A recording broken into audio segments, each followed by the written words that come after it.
করত হারাধন ও তার একমাত্র মেয়ে রাধা।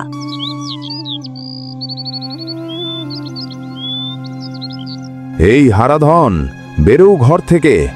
আজ আর কোনো টাল বাহানা শুনবো না আমি। দিনের পর দিন, মাসের পর মাস কেটে গিয়ে এখন বছর ঘুরতে চলল। আমার দেওয়া ঋণের টাকা শোধ করার নাম নেই তোমার?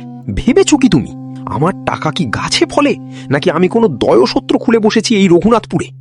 আজ যদি আমার কড়া গন্ডাই পাওনা টাকা তুমি না মেটাও, তবে ঘাড় ধাক্কা দিয়ে তোমাদের এই গা থেকে আমি বের করে দেব। তোমার এই ভিটে মাটি আমি নিলামে চড়াবো। দোহাই আপনার জমিদার বাবু, দয়া করুন গরিবের ওপর। এমন কথা বলবেন না হুজুর। এই বুড়ো বয়সে মেয়েটাকে নিয়ে আমি কোথায় গিয়ে দাঁড়াবো? আর মাত্র একটা দিন, শুধু কালকের দিনটা আমাকে সময় দিন বাবু। কালই আমার ছেলে সুমিত শহর থেকে ফিরবে।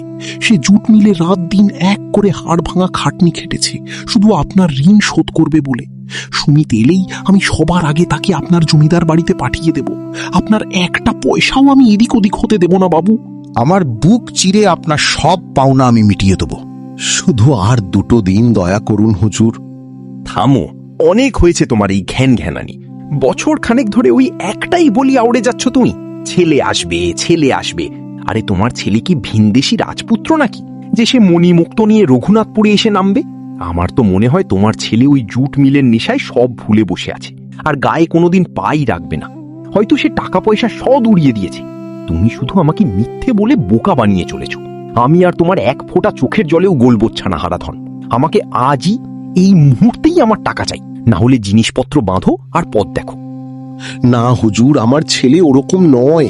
সে আমাকে চিঠি দিয়ে জানিয়েছে সে টাকা জমিয়েছে। বিশ্বাস করুন হুজুর, ভগবান সাক্ষী, আমি আপনাকে ঠকাচ্ছি না। আপনি তো আমাদের অন্নদাতা। আপনার টাকা মেরে কি আমি এই জগতে শান্তিতে থাকতে পারবো?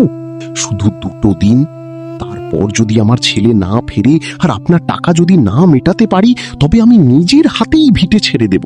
আপনি যা শাস্তি দেবেন আমি মাথা পেতে নেব। কিন্তু আজ অন্তত আমাদের এই খোলা আকাশের নিচে তাড়িয়ে দেবেন না। আমার মেয়েটার মুখের দিকে তাকিয়ে এইটুকু দয়া করুন। ঠিক আছে, তুমি যখন এতটা জোর গলায় বলছো আর ভগবানের দিব্যি কাটছ, তখন শেষবারের মতো তোমাকে আমি মাত্র 2 দিনের সুযোগ দিলাম। কান খুলে শুনে রাখ হারাধন, 48 ঘন্টা, ঠিক 2 দিন পর সূর্য ডোবার আগে যদি আমার টাকা সমেত তোমার ছেলে আমার জমিদার বাড়ির উঠোনে এসে না দাঁড়ায়, তবে তোমার ঘরের চালা আমি ভেঙে গুড়িয়ে দেব।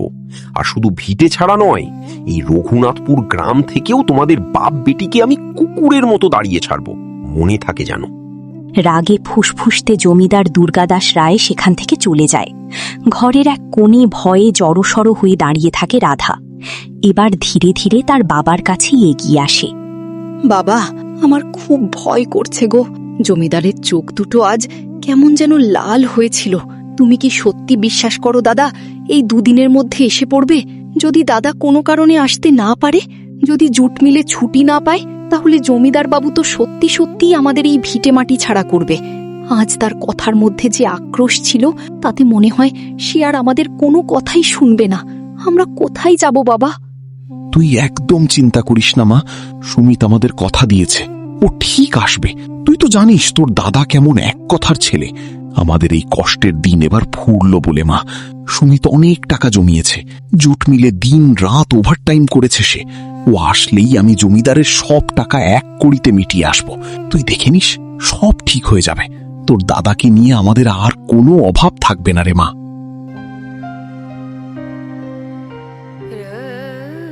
দুটো দিন কেটে যায়। সুমিতের আসার অপেক্ষায় প্রহর গুনছিল হারাধন। কিন্তু সুমিতের বদলে তাদের উঠোনে এসে দাঁড়ালো এক অচেনা লোক। তার মুখে এক চরম দুঃসংবাদ। হারাধন খুড়ো, আছো নাকি? ও খুড়ো, সর্বনাশ হয়ে গেছে গো। তুমি এখানে শান্তিতে বসে আছো, আর ওদিকে শহরে যে কি ঘটে গেছে তুমি জানোই না।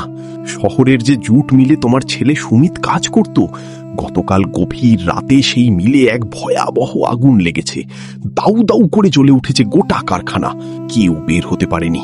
কারখানার সব কটা শ্রমিক ভেতরেই জীবন্ত পুড়ে ছাই হয়ে গেছে। কেউ বাঁচেনি। তোমার সুমিত আর নেই খুড়ো। হুজুরে তুমি কি বলছো ভাই? না না, এ হতে পারে না। আমার সুমিত, আমার মানিক, সে তো আজই বাড়ি ফেরার কথা ছিল। সে আমাকে কথা দিয়েছিল সে আসবে। তুমি মিথ্যে বলছো। আমার ছেলে ওই আগুনে পুড়তে পারে না। ও ভগবান, এ তুমি কি করলে ঠাকুর? আমার এমন সর্বনাশ কেন করলে? আমার বেঁচে থাকার সব সম্বলটুকু তুমি কেড়ে নিলে। ও সুমিত রে, তুই আমাকে ছেড়ে কোথায় চলে গেলি বাবা? এখন আমি এই মেয়েটাকে নিয়ে কোথায় দাঁড়াবো?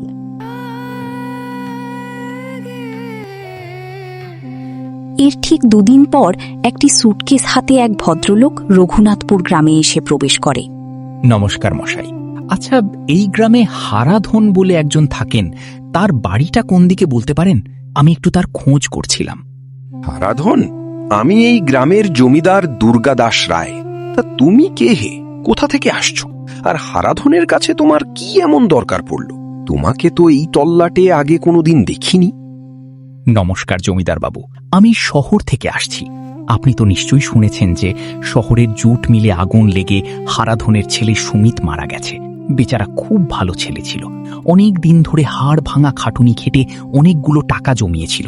আজই তার বাড়ি ফেরার কথা ছিল, কিন্তু তার আগেই এই মর্মান্তিক দুর্ঘটনা ঘটে গেল। আমাদের কারখানার মালিক খুব দয়ালু মানুষ। তিনি শুধু সুমিতের জমানো টাকাই নয়, সেই সাথে ক্ষতিপূরণ হিসেবে সুমিতের পরিবারের জন্য অনেকগুলো টাকা পাঠিয়েছেন। আমি সেই টাকার সুটকেসটাই হারাধনবাবুর হাতে তুলে দিতে এসেছি। ও আচ্ছা আচ্ছা, তো এই সুটকেসে কত টাকা আছে বলে মনে হয়? সুমিতের জমানো আর মালিকে দেওয়া ক্ষতিপূরণ সব মিলালে প্রায় 2 লক্ষ টাকা আছে এতে। হারাধন বাবুকে এই টাকাটা বুঝিয়ে দিলেই আমার দায়িত্ব শেষ হয়। শোনো ভাই, আসল কথাটা হলো আমি হলাম সেই হারাধন, আর তুমি যে সুমিতের কথা বলছো সে আমারই হতভাগ্য ছেলে। কি আর বলবো বাবা, ছেলের শোকে আমার মাথাটা পুরো খারাপ হয়ে গেছে, তাই নিজের পরিচয়টাও ঠিকমতো দিতে পারছি না। তুমি ভগবান হয়ে এসেছো বাবা। এই দুর্দিনে তুমি আমার ছেলের এই শেষ সম্বলটুকু নিয়ে এলে। দাও, ওই সুটকেসটা আমার হাতেই দাও। তুমি খুব ক্লান্ত হয়েছো নিশ্চয়ই। আমাকে এখানেই পেয়ে গেলে ভালোই হলো, তোমার আর খামোখা সারা গ্রাম চষে বেড়াতে হলো না। ও, আপনি হারাধন বাবু? আমি খুব দুঃখিত আপনার এই অপূরণীয় ক্ষতির জন্যে। ভগবান আপনাকে এই শোক সহ্য করার শক্তি দিন। এই নিন আপনার সুটকেস। আপনার ছেলের আমানত আমি আপনার হাতে তুলে দিলাম। এবার আমি তাহলে আসি, আমাকে আবার আজই শহরে ফিরতে হবে। লোকটা চলে যেতেই জমিদার দুর্গাদাস সুটকেসটা খুলে দেখে। তার চোখ লোভে চকচক করে ওঠে। সে মনে মনে এক জঘন্য চক্রান্তের জাল বুনে। অন্যদিকে কুটিরের অন্ধকারে বসে হারাধন আর রাধা তাদের ভাগ্যের কাছে কাঁদছিল। রাধারে, আমি আর চোখে কিছু দেখতে পাচ্ছি না মা। সুমিত ছিল আমাদের অন্ধের যষ্টি। ঈশ্বর এতটা নির্দয় কি করে হতে পারলেন?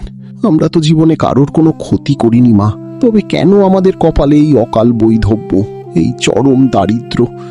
জমিদারের টাকা আমি কি করে শোধ করব? এই দিন আর দায়ে তুই এবার আমাদের পথে বসতে হবে। আমি তো আর চোখে অন্ধকার দেখছি। বাবা, তুমি এভাবে ভেঙে পড়ো না। তুমি কান্না থামা বাবা, আমি তো আছি। দাদা নেই তো কি হয়েছে, আমি তো তোমার ছেলেই। আমি কাল থেকেই গ্রামের বড় বড় বাড়িগুলোতে কাজ খুঁজব। আমি বাসন মাজবো, ঘর মুছবো, লোকের জমিতে খাটবো। যেখান থেকে পারি 2 পয়সা রোজগার করে এনে জমিদারের সব টাকা আমি কড়ায় গন্ডায় মিটিয়ে দেব। তুমি একটুও ভেবো না বাবা, তুমি শুধু নিজের শরীরের যত্ন নাও। তুমি অসুস্থ হয়ে পড়লে আমি যে সত্যি সত্যি একা হয়ে যাব বাবা। একদিন দুপুরে রাধা জমিদার বাড়ির অদূরে পুকুর ঘাটে জল আনতে যায়। ঠিক সেই সময়ই জমিদারের ছোটবেলার বন্ধু বীরেন্দ্র মল্লিকের ছেলে রাজদীপ সেই গ্রামে এসে পৌঁছায়। পুকুর ঘাটে রাধাকে দেখেই সে মুগ্ধ হয়ে যায়। প্রণাম কাকা, আমাকে চিনতে পারছেন? আমি বীরেন্দ্র মল্লিকের ছেলে রাজদীপ। বাবা পাঠালেন আপনার কাছে।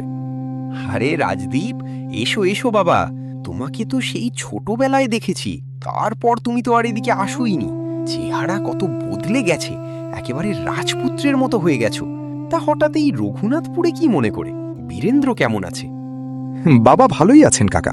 আসলে বাবা শহরের কাজে একটা জমির ব্যাপার নিয়ে আমাকে আপনার কাছে পাঠালেন। ভাবলাম আপনার সাথে দেখা করে একটু পরামর্শ নিয়ে যাই। আরে হ্যাঁ, এখন তো আমি বাবার ব্যবসার বেশ কিছুটা নিজেই সামলাই। ওই জুট মিলটাও আমিই দেখি। বাহ, এটা তো খুব খুশির খবর। বীরেন্দ্রর এখন বয়স হয়েছে, তুমি দায়িত্ব তুলে নিয়েছো, এটা খুব ভালো কাজ করেছো। তা বাবা, ওই জমির ব্যাপারটা নিয়ে আমরা না হয় পরে কথা বলছি। তুমি এত দূর থেকে এসেছো, আগে হাত মুখ ধুয়ে একটু জল খাবার খেয়ে নাও। সেটা তো খাবো কাকা, কিন্তু তার আগে আপনাকে একটা কথা জিজ্ঞেস করার ছিল। আমি যখন ওই জমিদার বাড়িতে ঢুকছিলাম, তখন ওই রাস্তার ধারে পুকুর ঘাটে একটা মেয়েকে দেখলাম। সে জল ভরছিল, চোখে মুখে এক অদ্ভুত মায়া। কাকা, আপনি কি বলতে পারেন ওই মেয়েটি কে? মেয়ে? পুকুর ঘাটে মেয়ে? আরে এই গ্রামের তো অর্ধেক মেয়েই ওই ঘাটে জল নিতে আসে। তুমি কার কথা বলছো ঠিক বুঝতে পারছি না। দাঁড়াও। দুর্গাদাস তড়িঘড়ি করে বাইরে এসে দেখে পুকুর ঘাটে রাধা নেই, সেখানে জল ভরছে তার নিজের মেয়ে রূপালী। দুর্গাদাসের মাথায় তখনই এক লোভী চিন্তা খেলে যায়। আরে রাজদীপ, তুমি যে মেয়ের কথা বলছো সে তো আর কেউ নয়, আমারই নিজের মেয়ে রূপালী। সেই তো ওখানে জল ভরছে। তা হঠাৎ আমার মেয়ের কথা জিজ্ঞেস করছো যে? আপনার মেয়ে? ও আচ্ছা আচ্ছা, না মানে এমনিই দেখলাম তো, তাই। ঠিক আছে কাকা, আমি এখন আসি, কাজ আছে অনেক। সে কি বাবা, আজই চলে যাবে? এটা তো কোনো কথা হলো না। 2-3 দিন থেকে যাও, গ্রামের মুক্ত হাওয়া গায়ে মাখো। শহরের ওই দম বন্ধ করা পরিবেশে তো সারা বছরই থাকো, একটু আমাদের আতিথেয়তা গ্রহণ করো। না কাকা, আজ নয়, আজ সত্যি খুব তাড়া আছে। আমি না হয় আরেক দিন সময় করে এসে থেকে যাব। বাবা আপনার জন্য অনেক প্রণাম পাঠিয়েছেন, আমি চলি।